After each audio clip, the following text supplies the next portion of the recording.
Hello once again. This is Sean with Backflow Supply out of Salt Lake City, Utah. The last time I did a video, I showed you how to troubleshoot and work on a particular 975 XL that was brought in by a customer that was having problems with the backflow assembly and didn't want to do anything about it, just wanted a new one. And as I was doing that, I told you I wanted to show you a video on some seat removal tools. And so that's what the main purpose of this particular one is tonight, but I want to show you a few other accessories as well. The seat removal tools are made by different companies. I'm not sure who started it first, if it was an aftermarket person or if it was the manufacturers themselves. But the two seats that are the most common that need to be removed are the Wilkins and the Conbraco or Apollo. Remember, Conbraco and Apollo are the same company, and they just have played around with their name a little bit. And the seats are very similar. These are both out of the 3/4 1-inch sizes. The Conbraco or Apollo are gray, the one on my right hand, and the Wilkins are the black ones that are used in the 975 XLs, 950 XL, and the 950 XLTs. Just a quick note about that. The 950 XLT seats are different than the ones that are used in the 950 XL and the 975 XL. But they both have just 4 little stubs that point into the center of the seats. And they look very similar, both the Conbraco and the Wilkins. Similar setup, similar design as far as those go. They just thread into the body, but they can be difficult to get out. And sometimes people will try and chip them out with a screwdriver, or they'll try and cut them out. I just had a person last week tell me that somebody had taken a saw blade and cut down into it, and they went through it and into the threads and ruined the whole assembly. So the proper tool can be an important asset to any tester or person doing a repair out there. Now, I'll start with the ones that are made by the manufacturers.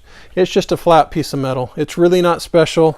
It just goes in and it makes contact on 2 of those stubs that point into the center, and you thread them in and out. You just put a wrench at the top of this, and I'll show you here in a second, to twist them in and out. The other one is made by a guy out of Oregon, and he's the one that originally made the Quick Connect test fittings, which we'll talk about here in a minute. And he's gone through different designs through the years, but this is the one that he settled on. And it just uses a ratchet that you'll put the extension down in there, and it locks into place, and you attach your ratchet to the other end and you thread them in and out. Nice, compact, strong tool. And you'll notice that there's a different, and I'm not sure, I think that's a 1/4 inch size for the 3/4 1-inch seat removal tool that you'll need it for, as well as the relief valve seat tool on the 1 1/4 to 2-inch. And it's the same thing with the Wilkins. Again, they look very similar design, and they are definitely worth the money. His run about $95 for a set. These other ones that are made out of aluminum are made by a local guy, and they're about $90 a set, as I recall. And it also, same principle, it has 4 little notches to make contact down onto the 4 stubs in the seat, and you just hook your extension into it and connect your ratchet, and you just put it down inside the assembly, line it up. And this one's a little bit easier because I've done this several times tonight as I've been trying to do this video. And once you have that loosened, you can remove the socket.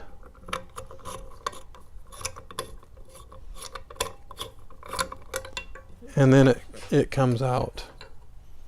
So it's fairly simple. These are not as good putting them back in because they're not a tight fit, but they can help if once you get it started. But I have found that this Wilkins tool tonight, and I haven't noticed this on the one that I use here in the office for customers when they come in, that it's holding fairly tight, and so that does help you to get it down in there and get it started. Just make sure that you have it started equally all the way around so you don't cross thread it.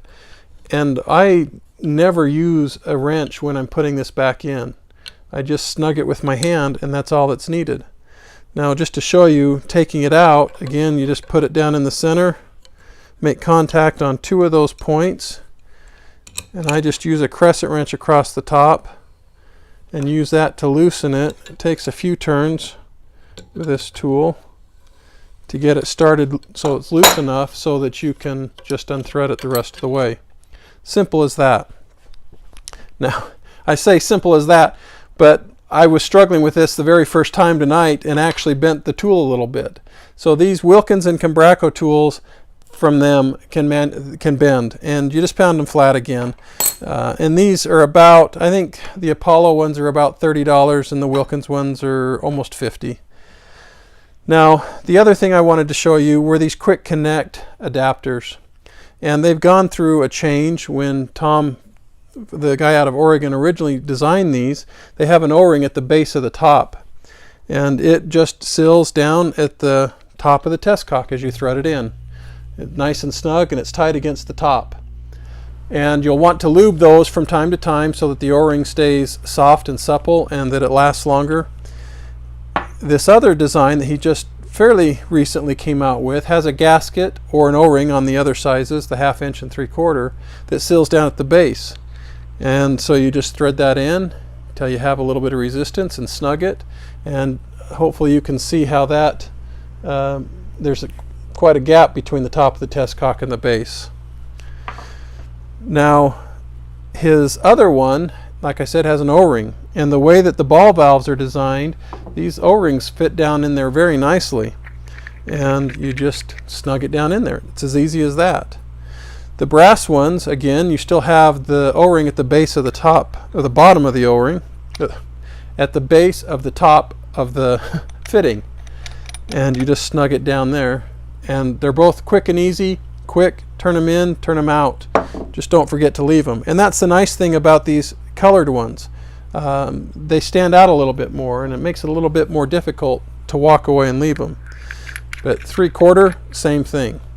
And I didn't bring the brass 3/4 ones out because they're just like the others, and you can see the difference and how much time that can save you. The frustration is when you do leave them, and hopefully they're there when you come back the next year. But I do sell quite a few of these because people will leave them, or they'll drop one down a drain. I'm amazed how many go down a drain somewhere. Now the other tools that I want to show you is for the ball valves, and I showed you on that video last time using this ball valve handle wrench. Maybe I'll just use it on this same assembly again, and you just put it on the handle of the ball valve, attach your socket, and it allows you to turn that really easy. And this is really beneficial when you've got something that's down in a box. Hopefully that's only on a double check, but it'll save your knuckles. A lot of times you try and use a wrench and it slips off, and you can do more harm than good. And so this is a beneficial tool. Now that's for the 3/4, 1 inch, and possibly even 1/2 inch and a little bit smaller. That'll work on. But he's also got one that's made for the 1.25 inch, 1.5 and 2 inch size that also just sits around the handle, and you put your socket onto it and turn it. I'm not going to try and do that with this one because it's very hard to do that when they're not installed in line. Those are a little bit more difficult to turn. But the other thing that I want to show you is a missing ball valve handle wrench. So this is designed to go onto the stem if the handle's missing. And this particular tool has different arrays of holes on both ends, so it'll do probably anything from the 1/2 inch up to 2 inch. And you just find the hole that fits closest to the stem that you have. He also makes this where it's just basically like that, and it's just for the 1 inch and smaller assemblies. It doesn't have the other end. And so you just, if you need to remove the handle, which should be already done, that's why you have the tool in the first place, you find the spot that fits the best.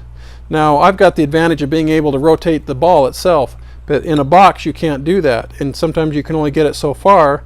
So then you can pick it up, and then there's one that's a little bit offset, and you can finish turning it. Very convenient. And again, it's the same principle with the 2 inch. So those are the things that I wanted to go through tonight with you. I want to thank you for your time. I hope that you find this helpful. Please post any questions or comments down below and I'll respond back to them. And please click on subscribe and click the bell so you're notified of another video. I will try and do those once a week or once every 2 weeks, depending on how busy things get and the availability of the things that I need to make the video. I want to thank you again and appreciate your time. Have a good evening.